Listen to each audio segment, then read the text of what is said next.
Welcome to Crisis in Perception, where we examine the systems shaping our world one book at a time.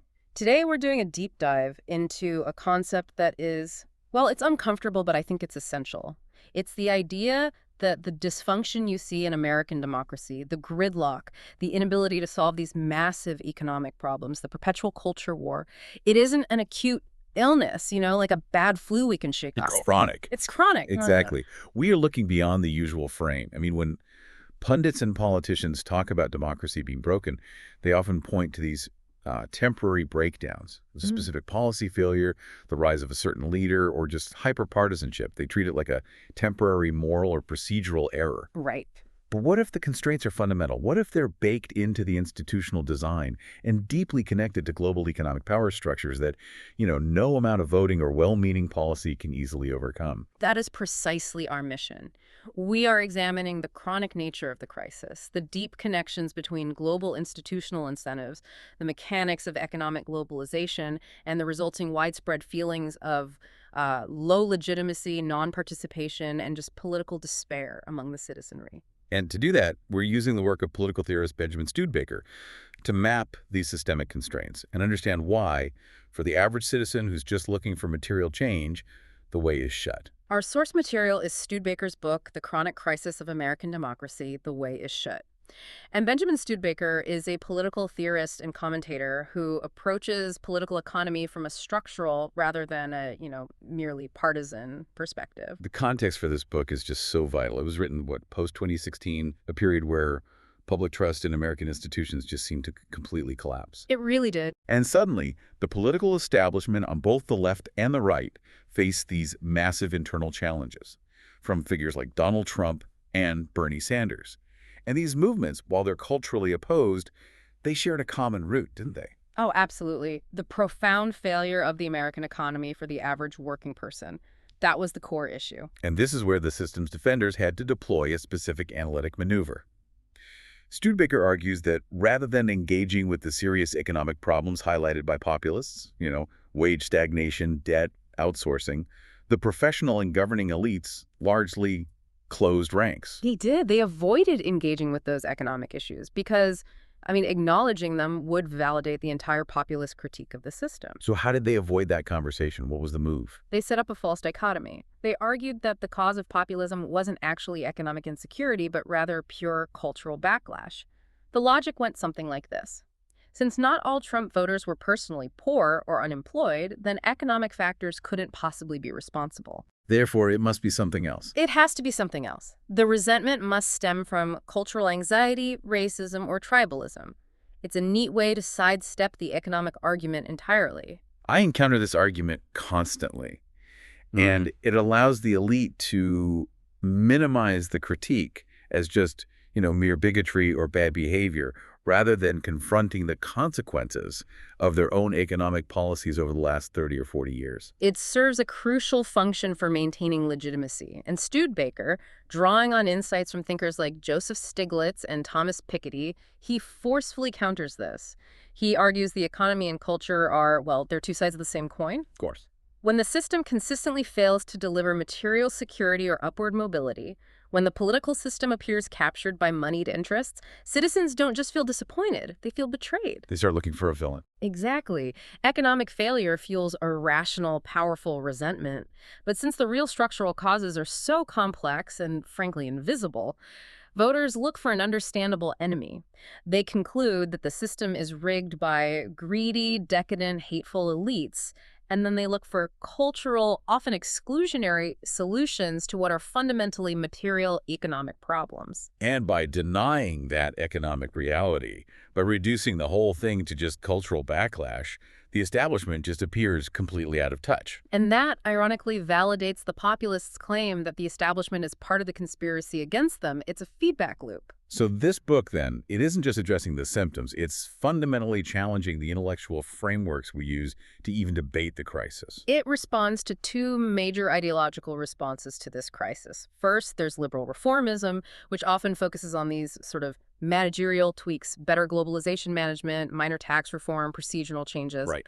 This approach, Studebaker notes, it avoids challenging the structural economic power that makes globalization so devastating to labor in the first place. It just nibbles around the edges without questioning the underlying engine. Precisely. And the second camp is reactionary populism, which channels all that legitimate economic resentment into culture war narratives, focusing on immigration, identity, political correctness, instead of material reform like wealth redistribution or industrial policy. Neither of these dominant camps offers a credible path to fundamental change. Okay, so let's unpack the core idea here. The central thesis is that American democracy is experiencing a chronic legitimacy crisis. It's chronic because all the quick, effective ways to resolve the deep economic resentment and restore faith in the system are blocked. Blocked. Blocked by institutional design, by gridlock, and by the unyielding leverage of global capital. The system is just stuck in this miserable, self-perpetuating equilibrium. Let's dive into the mechanics of this blockage, starting with the biggest lever that global capital has over national democracy: capital mobility. I mean, we all know about free trade, but Studebaker shows that the ability of money and production to move instantly across borders is the actual constraint on democratic choice. It is the political gravity of the 21st century. I mean, the decades-long drive toward globalization dismantled national economic barriers. To give you a concrete example, in 1970, the ratio of tariffs to imports was nearly 5 times higher than it was by 2017. Wow. Trade expanded from a fifth of our GDP to nearly a quarter. And this expansion is often discussed purely in terms of efficiency. But the political consequence is that capital gained veto power over national policy. And most people focus on the visible results, the lost jobs. We know, for instance, that millions of American jobs were lost to the trade deficit with China in the early 2000s. And that's the visible wound. But the real structural problem is the credible threat companies pose to relocate production, investment, and jobs overseas at a moment's notice. So it's not just the action, it's the threat of action. The threat is the political tool. Any government that proposes serious reforms, like steep corporate taxes, strong labor protections, or stringent environmental regulations, immediately faces the possibility of capital flight, which would crash their economy and guarantee they lose the next election. So to attract or retain capital and jobs, governments end up in this race to the bottom. They're basically competing to offer the weakest labor laws and the lowest taxes. Exactly. And this leads directly to policy capture designed to suppress wage growth and gut labor power. I mean, just look at the data. The inflation-adjusted federal minimum wage in 1970 was over $12 in today's dollars. The math. It's been stuck at $7.25 for years.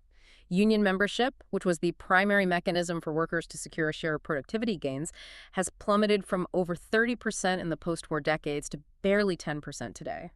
So even if the jobs stay in the U.S., the wages are systematically suppressed by that threat of relocation. That's the key. And this constraint also systematically hollows out the tax system. How so? It turns it into Swiss cheese. Capital mobility allows wealthy individuals to stash trillions. Estimates range from $24 trillion to $36 trillion in offshore tax havens, effectively removing those funds from the public tax base. But perhaps even more impactful is the corporate tax erosion. Corporate income taxes, which accounted for nearly 32% of corporate profits in 1970, had fallen to just 10% by 2019.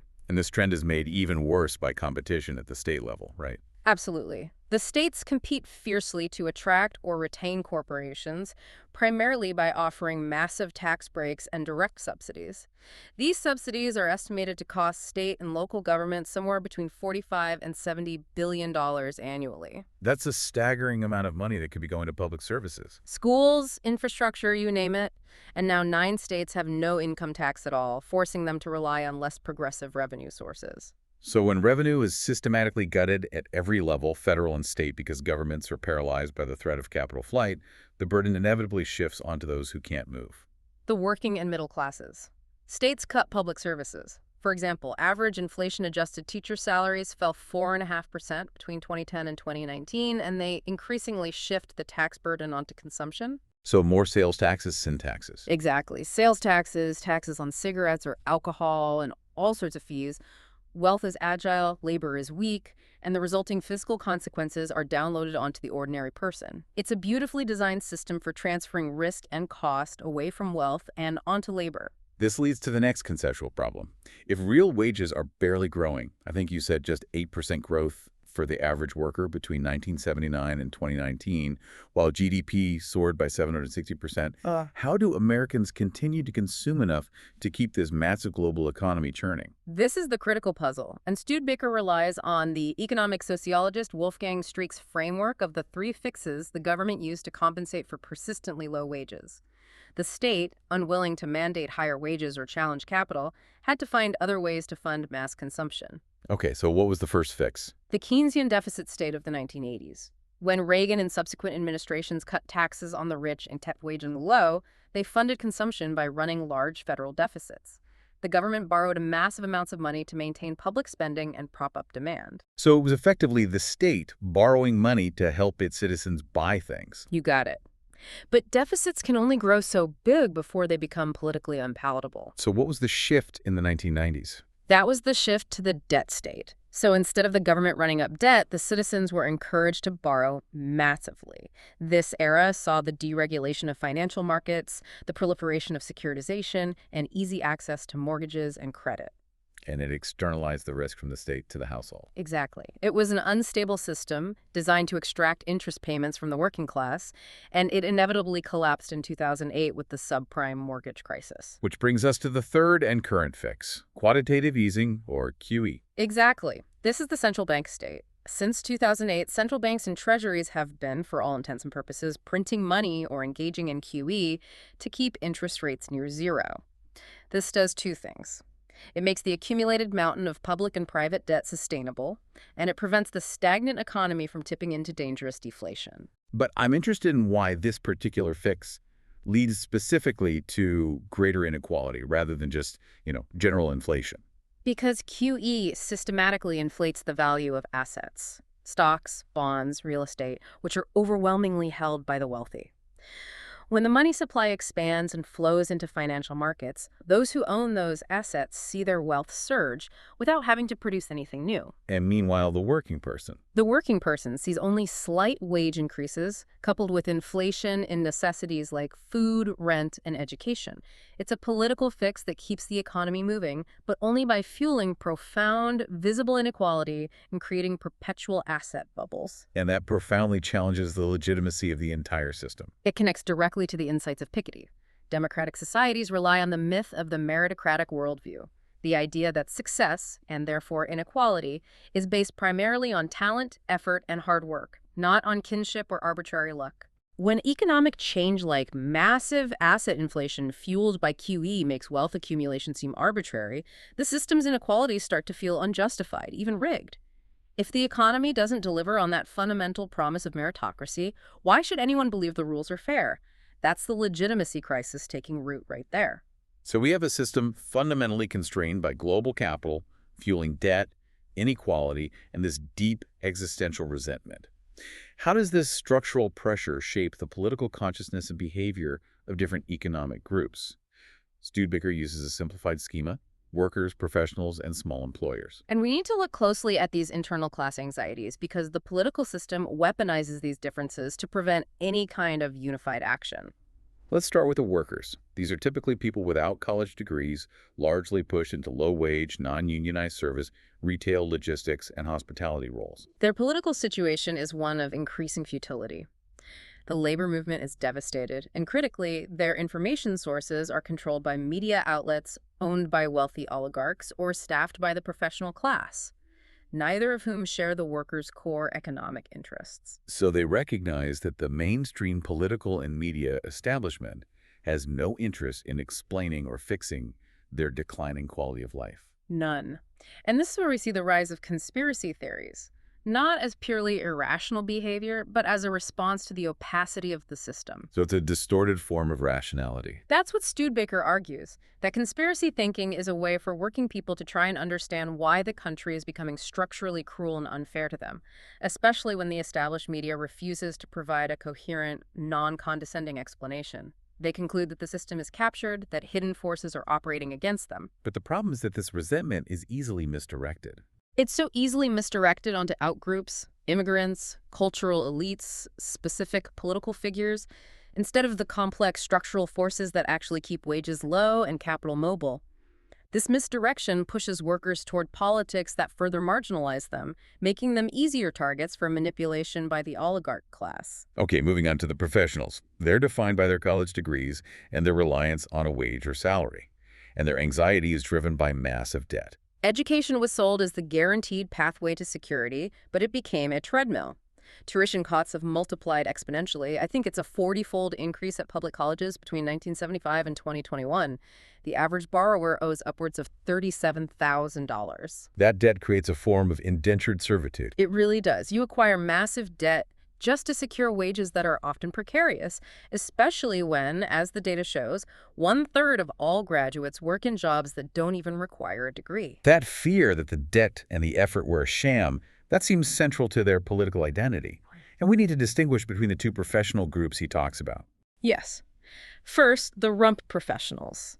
These are the relatively secure, high-status positions, media executives, tenured academics, stable civil service workers.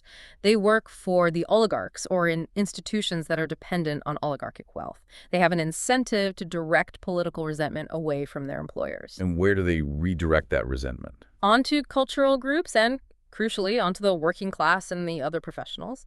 They monopolize public discourse with culturally charged anger and outrage, fueling antagonism between workers and other professionals, because that keeps the focus off the capital-labor relationship that defines their own position. Then you have the fallen professionals. These are the people with advanced degrees who are stuck in precarious, low-paying jobs.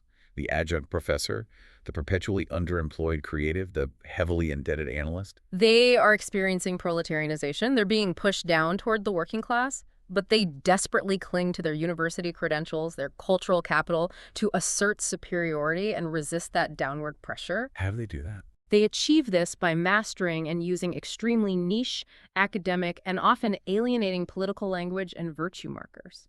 So the more esoteric the political discourse, the more it flatters their self-concept as educated people whose superior merit simply hasn't been rewarded yet. Exactly. And Studebaker makes a powerful, if cynical, point here. The psychological need for this alienating language is so crucial to the fallen professionals' mental health and sense of self-worth that they will often prefer political defeat, ensuring the working class doesn't join their coalition, rather than abandoning their exclusive, status-defining discourse. So they're structurally inhibited from communicating in a way that would build a broad political base for actual material reform. They are. It's a tragic paradox. And finally, the small employers. These are the local business owners, not the multinational oligarchs. And their existence is defined by precarity. Unlike the anti-fragile oligarchs who can move capital globally and weather crises, the median small business has less than a month's worth of operating expenses on hand. They are tied directly to local economies, which are themselves stagnant because of low worker wages. So they're caught in a contradiction. They need higher local wages for a stable customer base, but their own constant vulnerability makes them terrified of raising wages or paying more in taxes. And this tension is expertly leveraged by the oligarchs through the political establishment and the media they own. Oligarchs frame their policy interests cutting corporate taxes, deregulation as protecting small business, even though the oligarchs' policies are the source of the small employer's vulnerability through wage stagnation and aggressive market consolidation. What do they do? Desperate to survive, many small businesses resort to illegal actions like wage theft, which steals an estimated $15 to $50 billion from American workers annually. The bottom line, which connects all these classes, workers, professionals, small employers, is profound anxiety, dependence on powerful economic actors, and a sense that the rules of the game are rigged against them. And that sets up the economic reality. So now we have to ask the fundamental question the book poses. If the crisis is so pervasive, why is reform not just difficult, but seemingly impossible? Why is the way shut? We must first put this inequality in historical perspective. The economic historian Walter Scheidel, in his book The Great Leveler, observed that once entrenched inequality takes root, it is incredibly difficult to roll back peacefully. Right. Historically, only massive disruptive shocks, what he termed the four horsemen of leveling, war, revolution, state collapse, or major pandemics, have managed to reduce wealth gaps significantly. And the experience of the last few decades suggests that even those major shocks don't work anymore. No, they don't. We saw massive shocks, the Iraq War, the 2008 financial crisis, the COVID-19 pandemic, and they failed to disrupt wealth accumulation. In fact, they accelerated it. This is the concept of the anti-fragile oligarch. Exactly. Because global supply chains remained operational and capital remained mobile, crises became opportunities for capital consolidation. While workers faced economic ruin during the pandemic, the stock market boomed, and tech and finance billionaires saw their net worth skyrocket. The system is structurally designed so that disruptions strengthen the most powerful actors. So if the great historical disruptions only strengthen capital, then we have to look at the political paths. What about serious economic solutions? Well, Studebaker analyzes why traditional political solutions, both global and national, are functionally impossible to implement. Take the multilateral approach, like Piketty's proposal for a global wealth tax to prevent those offshore tax havens. This would require every major nation to agree and enforce it simultaneously. Yeah. Sounds difficult. It requires the simultaneous election of reform-minded governments worldwide, a political impossibility, given the extensive, coordinated political mobilization by oligarchs in every country to prevent exactly that outcome. Even if a president signed such a treaty, it would face massive institutional hurdles and immediate legal challenges backed by unlimited funds. So global coordination is a pipe dream. What about unilateral action, say? A president implements aggressive protectionism or strict capital controls to force investment back home. The risk is devastating. Massive capital flight before the policy even takes effect. If a candidate campaigns on strict capital controls, every major corporation and financial institution will shift assets and production between Election Day and inauguration. So the new president would inherit a collapsing economy. A completely collapsing economy. Now, to avoid that capital flight, the president would have to spring it as a surprise without a democratic mandate. Which would risk political collapse. You'd get immediate inflation, supply chain shock, a deep recession, all of which would turn public opinion against the surprise reformer, leading to a political crisis that would likely end the reform entirely.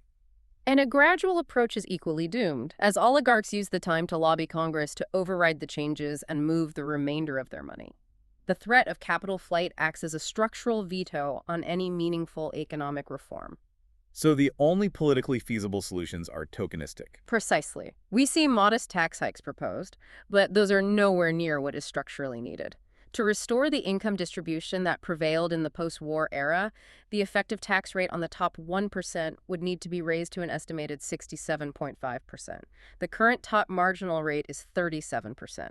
Any hike approaching that 67% would trigger the capital flight and massive political mobilization that makes the policy unworkable.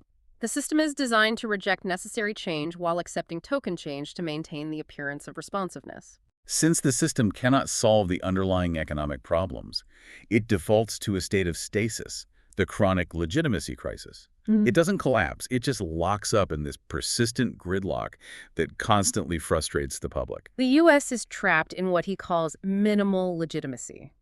Citizens agree on the abstract idea that the system should be a democracy, but they fiercely disagree on the constitutional essentials, the basic structure, and what democracy actually means. Half the country views the other side as illegitimate, not just wrong. Right. And this disagreement turns political debate inward, away from substance. It creates a highly meta-political environment. That's a great way to put it. Instead of debating, say, healthcare policy or infrastructure, the debate centers intensely on procedures, election rules, campaign finance, the composition of the Supreme Court, who has the moral right to speak. Since the state cannot solve the underlying economic problems, people conclude the state is ignoring them because its procedures are dysfunctional or captured by the enemy group. And this gridlock is fueled by institutionalized fear. The fear is endemic. Every procedural reform suggested by one side, say campaign finance reform on the left or voter ID laws on the right, is immediately framed by the opposition as an existential authoritarian threat to democracy itself. This fear forces these temporary unhappy alliances. Exactly. The center-left against the populist right, the center-right against the progressive left, which makes substantive, cross-partisan cooperation on economic issues completely impossible. It's a mechanism for perpetual, debilitating deadlock. And this fear-based gridlock seems to stem from a fundamental disagreement about the nature of authoritarianism itself. Absolutely. We see two distinct competing fears. One is the fear of tyranny. the fear of a specific charismatic person or branch of government gaining too much arbitrary discretionary power, like a demagogic leader. The proposed response is to create impersonal rules and systems regulating social media, strengthening traditional institutions to check individual power. But the other fear targets those impersonal systems themselves. That's the fuel of totalitarianism. This is the fear of an impersonal bureaucracy, where power rests not with a tyrant but with an internal logic. Unaccountable AI systems, opaque corporate HR policies, or regulatory bodies that compels individuals to conform to structural imperatives. And the response to that fear is? To strengthen individuals or local groups to change those structural incentives, which often means weakening the larger institutional system. So any reform designed to defeat tyranny looks totalitarian to those who fear impersonal systems, and vice versa. It's a perfect political paradox that guarantees gridlock. It's the ultimate trap, and the final mechanism for maintaining this chronic crisis is the systematic lowering of expectations, achieved by watering down foundational political concepts within the educational and professional spheres. Legitimacy is restored not by solving the problem, but by defining political demands into oblivion. Let's look at how liberty has been neutralized. Liberty is predominantly reduced to negative liberty, the absence of external interference. This is often framed against a politically suspect positive liberty. By limiting the definition, the discourse successfully obscures the powerful classical concept of no dependence. What does no dependence truly mean in this context? It is the freedom from the arbitrary will or power of others. Think of the journalist who is never directly censored by the oligarch owner of their newspaper. But that journalist knows the owner has the power to fire them at any time. That's the key. That arbitrary power forces self-censorship. The journalist is dependent on the owner's goodwill. That is a profound loss of freedom.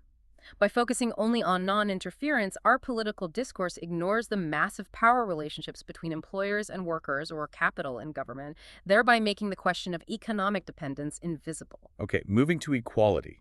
The debate used to be opportunity versus outcome.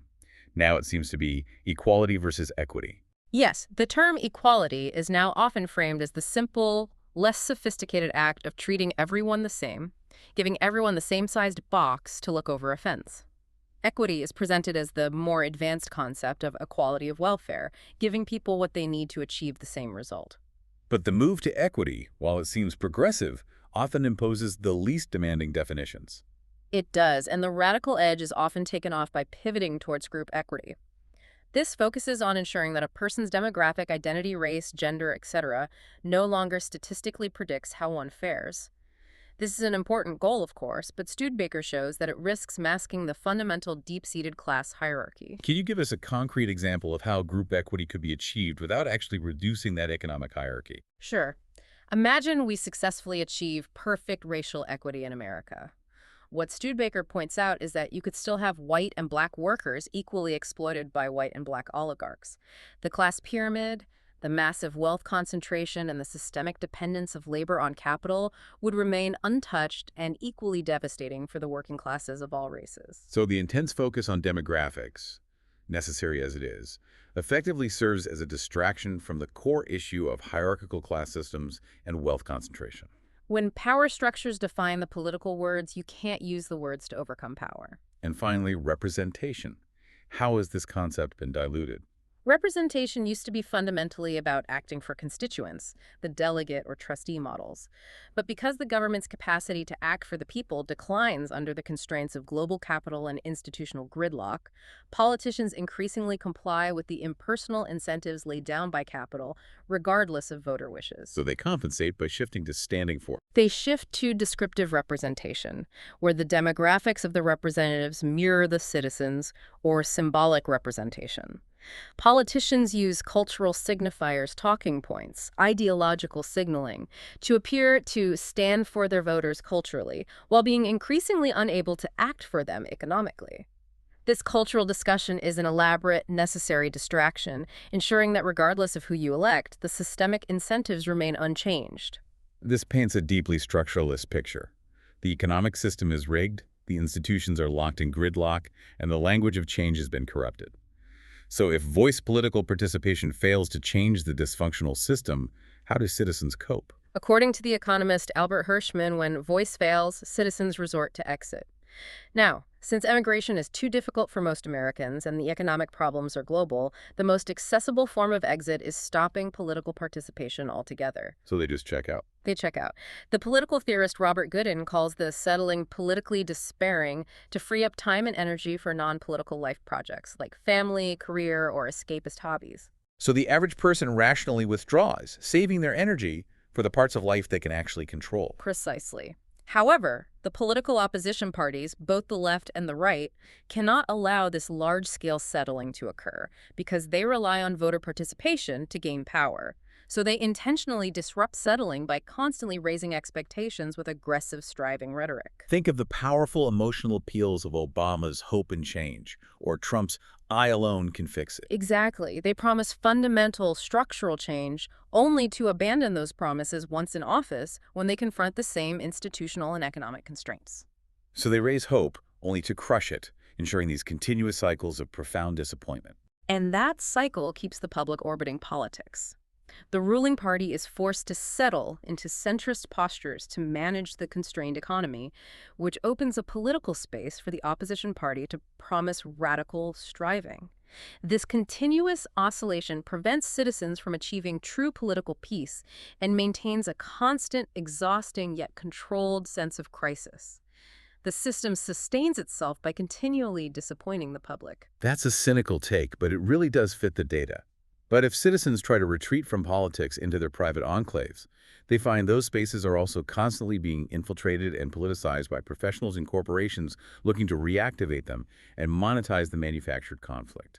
These are the 4 Fs. The first is faith. Spiritual spaces become political power bases. Televangelists, for example, have built lucrative careers by mobilizing evangelical Christians for conservative cultural causes. But we see progressive alternatives too. The point is, spiritual spaces are marketized and politicized, making faith an increasingly difficult refuge from conflict. And our family. You can't even escape politics by focusing on your household stability. No.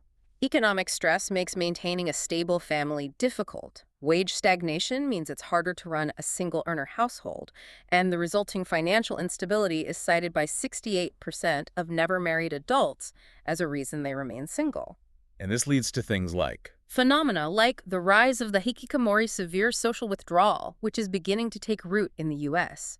Attempts to shore up the family through things like affordable childcare or housing require the very economic reform that the political system fails to deliver. The system infiltrates the family by making it financially precarious. the third F is fandoms. So you're saying I can't even watch sports or play niche video games without running into the same frustrating political gridlock we just described. That's the core insight.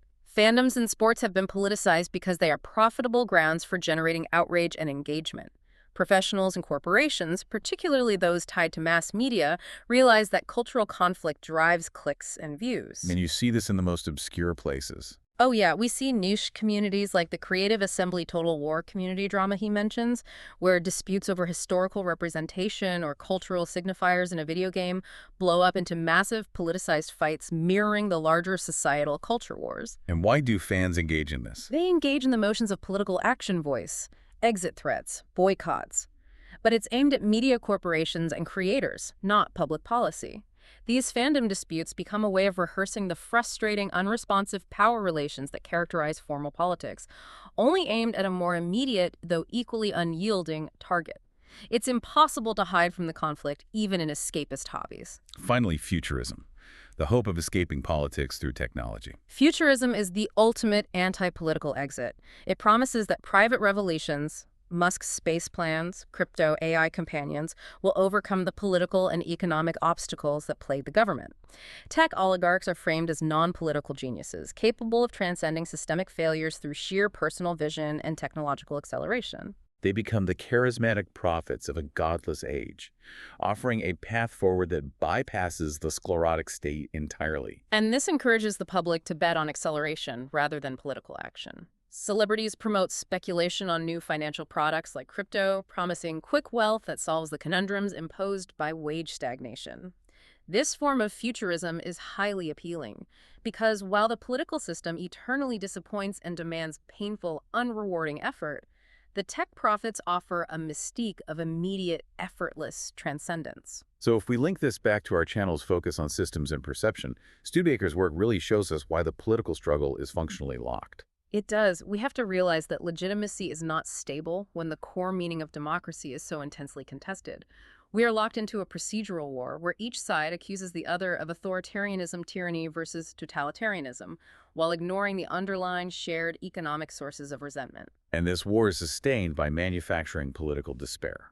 Absolutely. The system checks madness with madness, creating these conflicting, unwinnable cultural wars, the battle over descriptive versus symbolic representation, or the endless linguistic shifts around equality and equity that push substantive economic issues to the margins and prevent unified class action. The idea that the American populace is apathetic is a profoundly misleading conclusion drawn by the professional class. Correct. The subaltern American population is not apathetic. They are deactivated. Their quiet disdain is a rational, calculated response to a system that cannot be moved and is demonstrably incapable of translating their voice into material action. So democracy is described metaphorically as a succubus, a vampire, a leech on the energy of citizens. Sustained by manufacturing hope and then dashing it, leading to generalized political despair that keeps the populace docile. And that despair keeps them seeking solutions in those non-political enclaves, faith, family, fantasy, and futurism, which the system then infiltrates and marketizes, locking the cycle in place and preventing that energy from coalescing into a political force. It's a stable, though miserable, equilibrium. The political establishment, regardless of party, is committed to maintaining the global economic order because they either believe in its necessity or, more crucially, they see no politically survivable alternative. Any attempt at radical change risks disturbances to the economy that would result in their immediate political collapse. This book compels us to view the crisis not as a temporary failure of morality or personality, but as a systemic equilibrium maintained by the unyielding power of global capital and institutional design.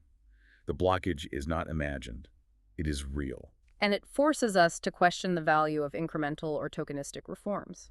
Legitimacy cannot be restored through merely changing the political language, fighting over liberty, equity, or representation, or through modest tax hikes or campaign finance tweaks. The system attempts to renew itself by eating our dreams, turning our highest ideals into the lowest standards it can persuade us to accept. Power defines the words, and only a shift in power can redefine them. That's right. So the argument raises these really difficult questions about the potential paths forward.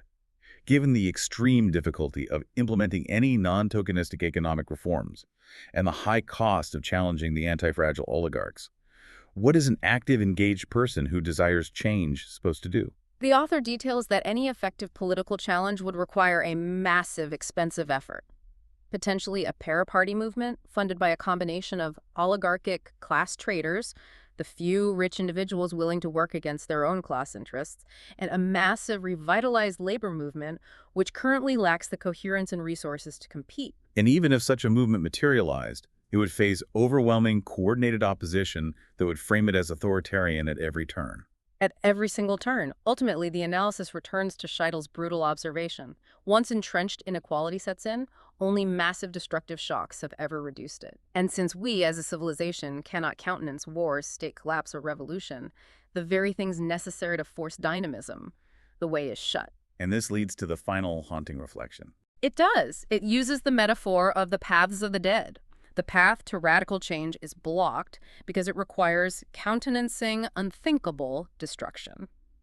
Max Weber once described the fate of the truly politically musical person in a godless and profitless time, a time when we know the profit we yearn for simply does not exist. The challenge, then, is what it means to remain committed to politics, to remain musical when you know the way is shut, and that your efforts might only sustain the very system you seek to destroy by providing it with managed, predictable opposition. It is a profound, tragic question for our era. We have been deep diving into the chronic crisis of American democracy. The Way is Shut by Benjamin Studebaker. We encourage you to read the book, support the author, or borrow it from your local library. For a shorter visual overview of this topic, see the mini explainer linked in the description. If you enjoy systems-level analysis like this, please like, subscribe, and comment with books or topics you'd like us to explore next.